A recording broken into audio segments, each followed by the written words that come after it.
5월 셋째 주 주일 2부 예배에 오신 여러분을 주님의 이름으로 환영하고 축복합니다. 우리 성경책 가슴에 안고 한 목소리로 우리의 믿음을 고백하며 선포합니다. 나는 예수님을 구주로 믿습니다. 나는 구원받았습니다. 나는 이 말씀을 믿습니다.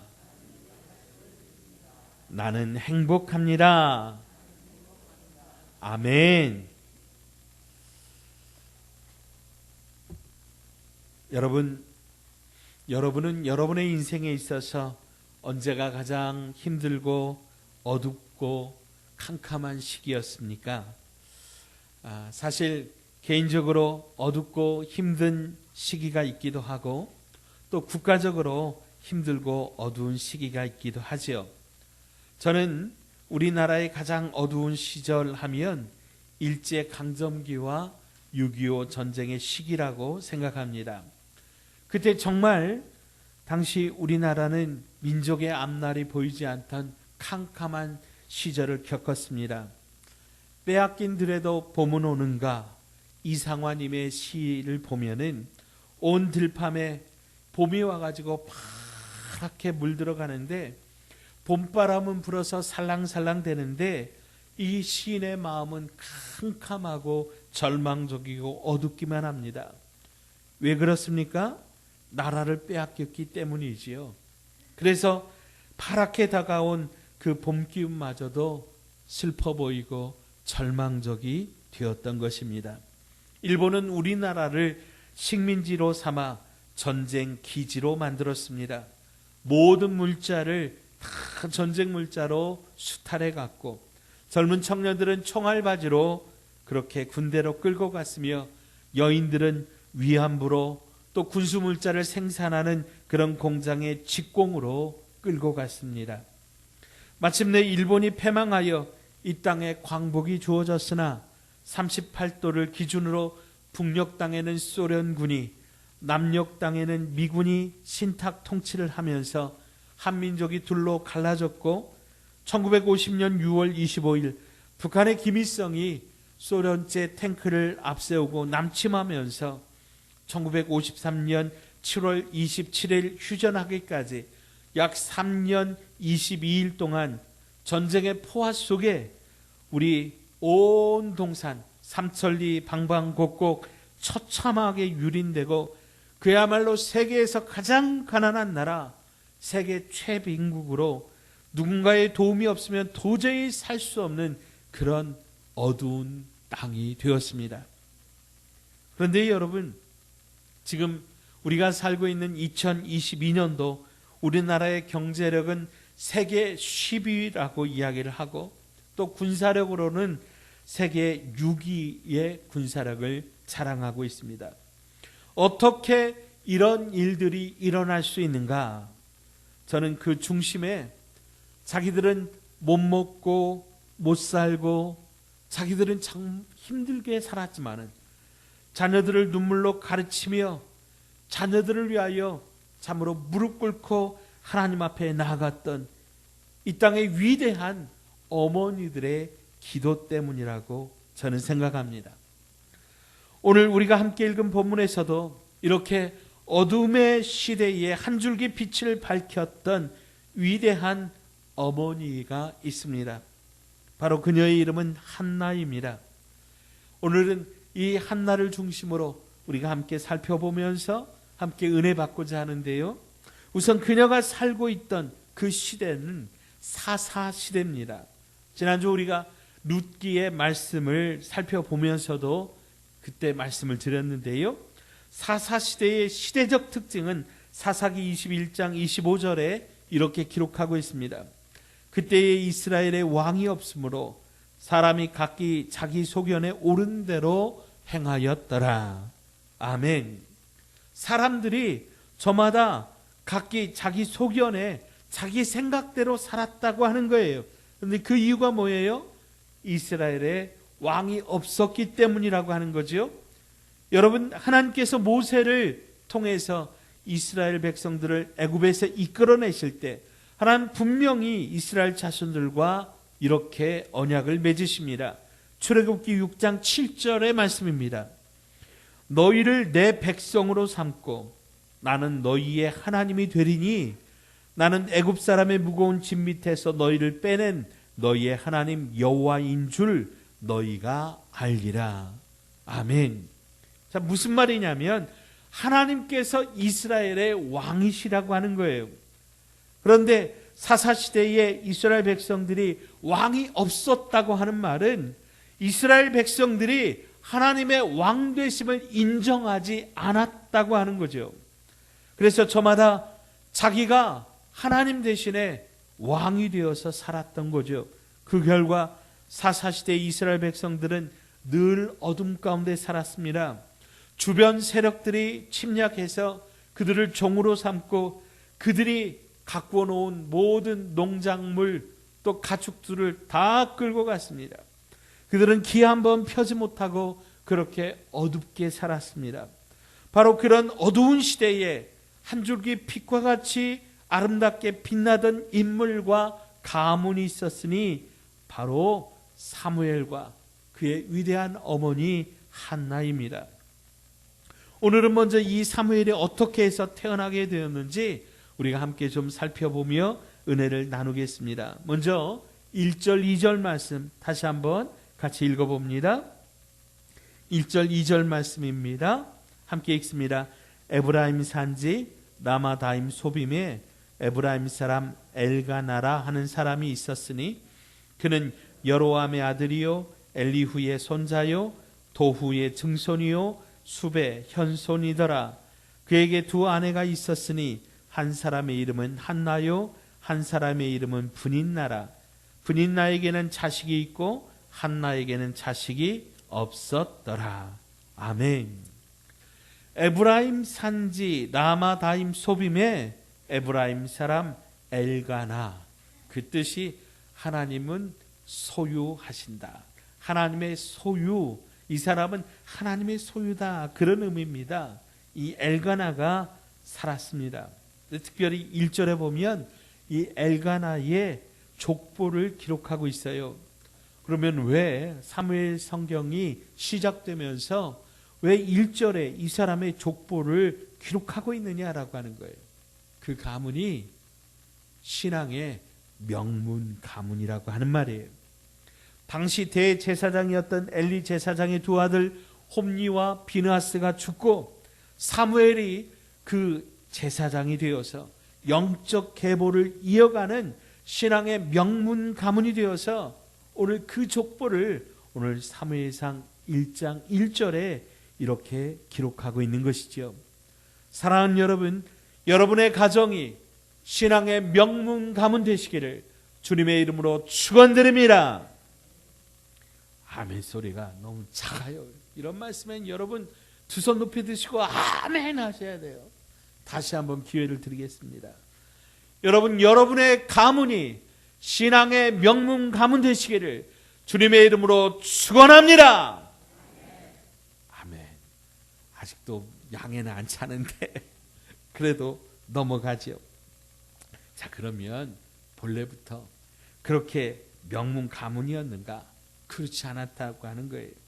명문 가문은커녕 시기와 질투와 슬픔과 고통이 가득한 그런 가정이었어요. 엘가나에게는 두 명의 아내가 있었는데 첫 번째 아내는 한나였어요. 이 한나라는 이름이 은혜라는 이름이에요. 참 예쁘지요? 둘째 아내의 이름은 브닌나였어요. 진주, 보석, 그런 의미가 있습니다. 그런데 한나는요, 그 이름처럼 한이 많았고 브닌나는 분노가 많았어요. 왜 그렇게 되었는가? 그 이유가 무엇인가? 한나에게는 자식이 없었고 브닌나에게만 자식이 있었습니다. 여러분, 이때 당시 여인에게 자녀가 없다는 것은 엄청난 상처와 아픔이 되었습니다. 아마도 엘가나가 두 번째 아내를 얻은 이유가 바로 그런 이유일 것 같습니다. 엘가나는 매년 성막이 있는 실로에 가서 열심히 예배드리며 제사를 드리는 사람이었는데, 이렇게 제사를 드리면 제물을 제사장과 이제 가족들이 함께 나누어 먹게 되는데, 그런데 엘가나는요 이제 분인나와 자녀들에게 이렇게 재물을 하나씩 나누어 주고는요, 한나에게는 갑절로 2배로 그렇게 재물을 나누어 줍니다. 여러분, 이 모습을 보고 분인나가 가만히 있겠습니까? 아니, 내 자녀들 그리고 나는 한 몫만 주고 왜 한나에게는 2몫만 주냐는 거예요. 그러면서 한나를 미워하고 한나를 괴롭히는 겁니다. 자, 6절을 우리가 함께 읽습니다. 6절입니다. 여호와께서 그에게 임신하지 못하게 하심으로 그의 적수인 분인나가 그를 심히 격분하게 하여 괴롭게 하더라. 아멘. 괴롭게 하다, 이 말의 히브리어 그 원어의 의미가요, 천둥이 치게 하다, 그런 의미가 있어요. 분인나는 이 한나의 마음에 천둥이 치게 했습니다. 예, 천둥처럼 그냥 가슴이 그냥 쿵닥쿵닥 그렇게 뛰게 만들었다는 거예요. 이 적수라고 하는 말을 원수라고 하는 말입니다. 여러분, 원수가 한 집안에 살고 있으니 얼마나 힘들고 괴롭겠습니까? 상담학 용어 중에 엮이는 가정이라고 하는 그런 말이 있어요. 하나님께서 주신 가정은 본래 서로가 서로를 사랑하고 아껴줌으로 가정 안에서 천국을 누리도록 그렇게 만들어 주셨어요. 그런데 이런 엮이는 가정은 서로에게 상처를 주고 서로에게 아픔을 주는 거예요. 그래서 천국이 아니라 지옥을 경험하게 하는 것이죠. 이런 지옥 같은 일들을 매년 겪으면서 한나가 괴로워하고 고통스러워하는 거예요. 그러자 남편 엘가나가 한나를 위로하면서 이렇게 말합니다. 자, 우리 8절 같이 한번 읽어봅니다. 8절을 함께 읽습니다. 시작. 그의 남편 엘가나가 그에게 이르되 한나여 어찌하여 울며 어찌하여 먹지 아니하며 어찌하여 그대의 마음이 슬프냐. 내가 그대에게 10 아들보다 낫지 아니하냐 하니라. 아멘. 여러분, 이 말씀에서 무엇이 느껴지십니까? 남편 엘가나가 많이 사랑하는구나, 어떤 그런 사랑이 느껴집니까? 네, 저는요 이 남편 엘가나의 짜증 섞인 목소리와 푸념이 느껴집니다. 반복되는 말이 어찌하여라고 하는 말이죠. 어찌하여 울며 어찌하여 먹지 아니하며 어찌하여 마음이 슬프냐. 사랑하는 여러분, 엘가나는요 이 한나의 슬픔에 같이 이해하지 못하고 그냥 짜증나는 거예요. 좀 이해하고 참고 넘어가면 되겠는데 밥도 안 먹고 울면서 슬퍼하는 한나가 이해가 안 되는 거죠. 거기에 위로라고 한답시고 한마디 하는데 이 말이 불난집에 부채질이 아니라 막 석유를 부어 붓는, 기름을 붓는 말입니다. 내가 그대에게 10 아들보다 낫지 아니하냐. 아니, 나만 있으면 되잖아. 나로 만족할 수는 없어. 내가 더 잘해줄게 하는 이 말이 오히려 한나를 더 힘들게 하고 그 가슴을 후벼 파는 거죠. 여러분, 남성과 여성은 근본적으로 다르다 그래요. 그래서 심지어는 화성에서 온 남자, 금성에서 온 여자, 그런 책도 있어요. 아예 다른 별에서 왔다는 거예요. 여자는 감성으로 말하는데 남자는 이성으로 말합니다. 그러니까 도무지 대화가 통하지 않는 거예요.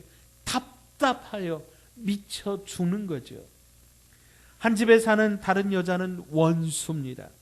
늘 하는 말이 속을 팍팍 긁어대는 이야기만 하는 거예요. 그런데 사랑하는 남편도 자신의 마음을 이해해 주기는커녕 짜증을 내는 거죠. 여러분, 그때 한나가 택한 방법은 하나님 앞에 나아가 그 마음을 토로하는 것, 기도하는 것이었습니다. 자, 10절 11절입니다. 한나가 마음이 괴로워서 여호와께 기도하고 통곡하며 소원하여 이르되 만군의 여호와여, 만일 주의 여종의 고통을 돌보시고 나를 기억하사 주의 여종을 잊지 아니하시고 주의 여종에게 아들을 주시면 내가 그의 평생의 그를 여호와께 드리고 삭도를 그의 머리에 대지 아니하겠나이다. 아멘. 사랑하는 여러분, 다른 사람들은 다 몰라줘도요, 하나님은 내 맘 아십니다. 다른 사람들은 다 외면해도 하나님은 내 기도와 부르짖음을 들으십니다. 여러분 믿으시기 바랍니다. 그래서 어려운 문제 있고 여러분 마음에 아픔이 있으면 어디로 가지고 가야 돼요? 하나님 앞에 가지고 가야 됩니다. 하나님 앞에 부르짖으시기를 바랍니다. 제가 참 좋아하는 찬송이 있는데 오늘 좀 같이 불러보도록 하죠. 괴로울 때 주님의 얼굴 보라. 함께 찬양합니다.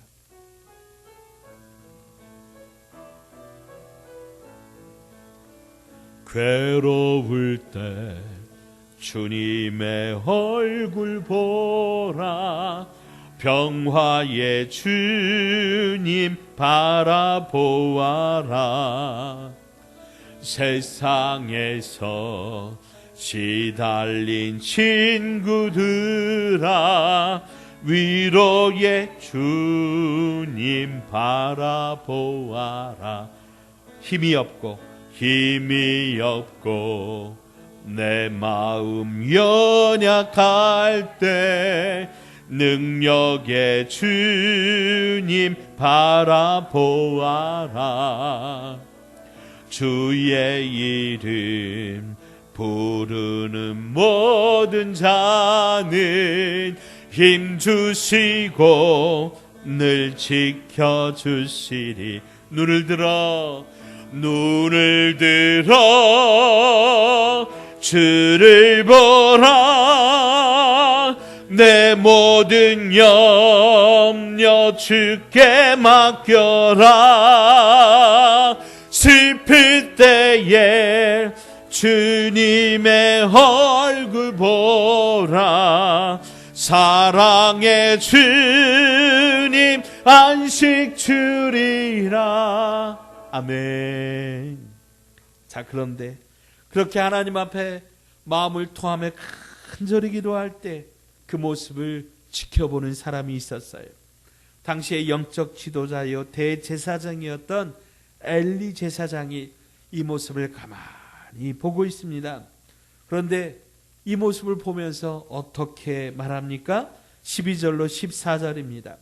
그가 여호와 앞에 오래 기도하는 동안에 엘리가 그의 입을 주목한즉 한나가 속으로 말하며 입술만 움직이고 음성은 들리지 아니하므로 엘리는 그가 취한 줄로 생각한지라. 엘리가 그에게 이르되 내가 언제까지 취하여 있겠느냐? 포도주를 끊으라 하니. 아멘.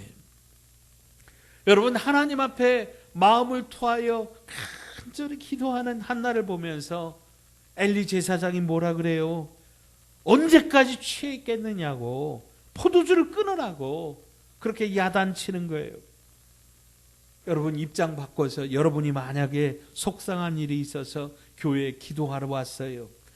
간절히 기도하는데 아니 목사님이 하신다는 말씀이 술주정 그만하고 빨리 집에 들어가서 발 닦고 잠이나 자라 그러면 여러분 마음이 어떻겠어요? 아니 세상에 마음이 좀 괴로워서 좀 오래 기도했다고 아니 술주정 하지 말고 집에 가서 잠이나 자라고, 아니 목사님 어떻게 그럴 수 있겠냐고, 어떻게 그렇게 말씀하실 수 있겠냐고 막 그렇게 따지지 않겠어요? 여러분, 그런데 한나의 반응을 보세요. 우리 15절로 16절 같이 한번 읽어보십시다. 15절 16절 함께 읽습니다. 한나가 대답하여 이르되 내 주여 그렇지 아니하니이다. 나는 마음이 슬픈 여자라 포도주나 독주를 마신 것이 아니요 여호와 앞에 내 심정을 통한 것뿐이오니 당신의 여종을 악한 여자로 여기지 마옵소서. 내가 지금까지 말한 것은 나의 원통함과 격분됨이 많기 때문이다 하는지라. 아멘. 한나는요 먼저 사실관계를 바로잡습니다. 나는 술에 취한 것이 아니라 나는 마음이 슬픈 여자라고 하는 거예요. 하나님 앞에 내 심정을 통한 것이라고 그렇게 말하고 있습니다. 여러분, 엘리 제사장이 한나의 마음을 모르고 오해할 수 있습니다. 남편도 그 마음을 몰라줄 수 있습니다. 근데 그때 필요한 게 뭐예요? 대화예요. 대화. 하나님은 사람을 대화하는 존재로 그렇게 창조하셨죠. 근데 이때 대화는 나 이야기예요. 나의 이야기를 해야 되는 거예요. 자기의 마음과 형편과 감정을 있는 그대로 솔직하게 이야기하는 거예요. 그런데 우리는 흔히 잘못된 대화를 합니다. 나의 이야기가 아니라 자꾸 너의 이야기를 하려고 그래요. 방금 말씀드린 것처럼 똑같은 상황에서 목사님 어떻게 사정과 형편을 알아보지도 않으시고 술 취했다고 그렇게 공격할 수 있으세요? 목사님 제대로 공부하신 건 맞아요? 별꼴이야 할 수 있는 거죠. 이런 식으로 내 이야기가 아니라 상대방을 비난하고 상대방을 초점에 맞추어서 대화를 하다 보면은요, 사실관계를 떠나서 상대방의 감정이 상처를 입고, 그러면 상대방도 나를 비난하는 공격을 하게 되고, 그러면 점점 관계가 악화되고 그야말로 돌이킬 수 없는 그런 상태까지 이게 틀어지게 되는 것이지요. 그런데 한나는 나는 마음이 슬픈 여자입니다. 나는 여호와 앞에 내 심정을 통한 것뿐입니다. 주어가 뭐예요? 나예요. 나. 너 때문이 아니라 나 이야기를 하고 있는 거예요.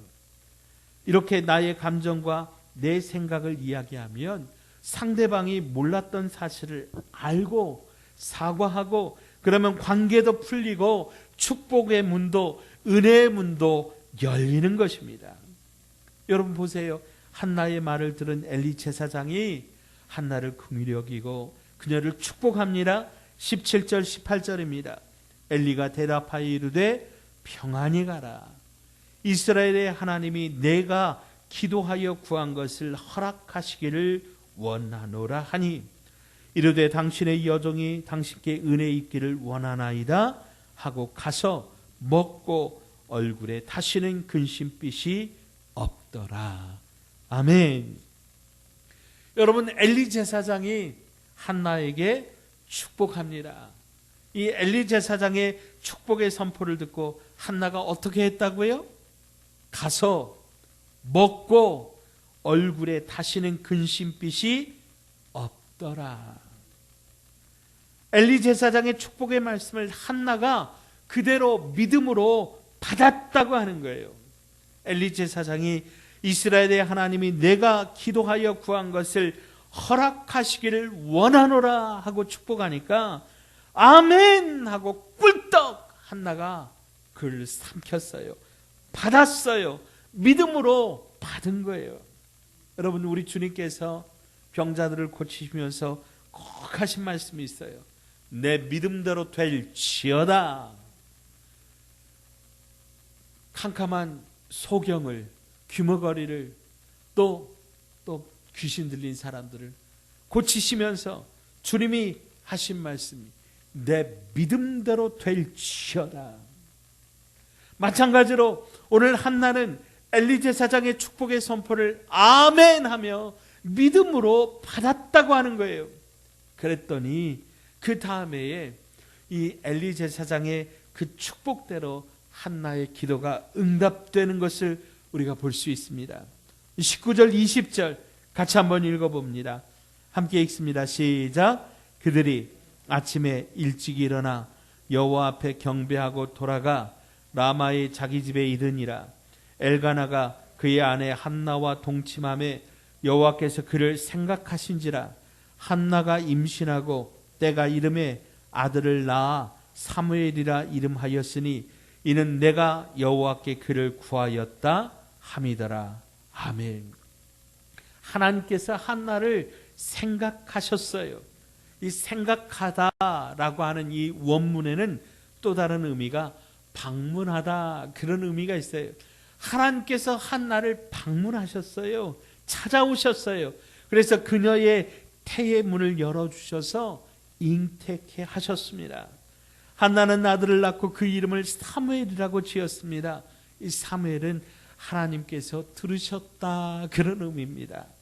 여러분, 한나가 사무엘아 사무엘아 부르면서 하나님은 내 기도를 들어주셨다, 하나님은 내 기도에 응답하여 주셨다, 늘 새기게 되는 것 아니겠습니까? 사랑하는 여러분, 오늘 말씀을 통해서 오늘 우리에게 주시는 교훈은 무엇입니까? 첫째로, 하나님 우리의 기도에 반드시 응답하시는 분이시라고 하는 거예요. 하나님 우리의 기도를 들으시는 분이십니다. 세상의 수많은 우상들과 또 많은 사람들은 우리를 도와주고 싶어도 한계가 있고 도와줄 수가 없는 거예요. 그러나 하나님은 한나의 기도를 들으셔서 어둠이 가득한 그 사사시대에 새 시대를 열어가는 사무엘이라고 하는 그런 놀라운 기도의 사람, 은혜의 사람을 주신 것처럼 오늘 저와 여러분의 기도에 반드시 응답하십니다. 여러분 믿으시기 바랍니다. 둘째로, 하나님은 기도하는 사람, 예배자를 찾으신다고 하는 거예요. 아무리 시대가 환경이 캄캄하고 어두울지라도 캄캄한 어둠 속에서 오히려 작은 불빛이 더욱더 빛나듯이 하나님은 한나와 같이 하나님 앞에 기도하는 그 한 사람을 통해서 새 시대를 준비하십니다. 사무엘이 된 것은 물론 하나님의 놀라운 은혜와 축복의 역사로 하나님께서 그 앞길을 인도하시고 축복하신 역사지만은 특별히 기도의 어머니 한나로부터 영적인 은혜의 물줄기가 사무엘에게 흘러간 것임을 여러분, 우리는 부인할 수가 없을 겁니다. 그래서 여러분, 한나와 같이 오늘도 하나님 앞에 무릎 꿇고 기도하는 사람, 특별히 기도하는 부모님, 기도하는 어머니, 기도하는 아버지를 하나님은 찾으신다고 하는 거예요. 왜요? 그를 통해서 가정을 일으키시려고. 왜요? 그를 통해서 교회를 일으키시려고. 그를 통해서 하나님 축복하시려고. 하나님은 오늘도 기도자를, 예배자를 찾으신다고 하는 것 여러분 믿으시기 바랍니다.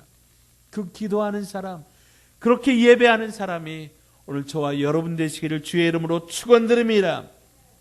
세 번째로, 엘가나의 가문이 이렇게 슬픔과 고통의 가정에서 믿음의 명문 가문이 되었듯이 지옥을 경험하는 그 엮이는 가정에서 천국을 누리는 순기는 가정이 되었듯이 여러분의 가정도 믿음의 명문 가문이 되시기를 축원합니다. 그러려면 우리도 우리의 자녀들을 하나님 앞에 두려야 된다는 거예요. 여러분 26절로 28절 보십시다.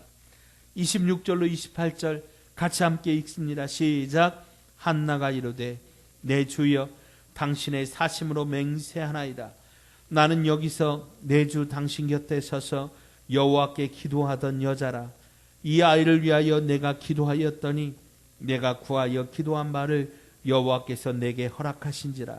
그러므로 나도 그를 여호와께 두리되 그의 평생을 여호와께 두리나이다 하고 그가 거기서 여호와께 경배하니라. 아멘. 사랑하는 여러분, 우리의 자녀들은요, 하나님께서 잠시 내게 맡겨두신 것이지 내 것이 아니라 하나님의 것, 하나님의 소유, 하나님의 자녀라고 하는 것 여러분 인정하시기 바랍니다. 자, 따라서 하십시다. 내 자녀는 내 것이 아니라 하나님의 것입니다. 아멘. 아멘. 여러분, 그래서 우리는 우리의 자녀를 하나님 앞에 드려야 됩니다. 어떻게 해요? 날마다 기도로 하나님께 맡겨드리는 거예요. 날마다 그 인생을 하나님 앞에 중보하는 거예요. 하나님, 우리의 자녀를 책임져 주세요. 하나님 이끌어 주세요.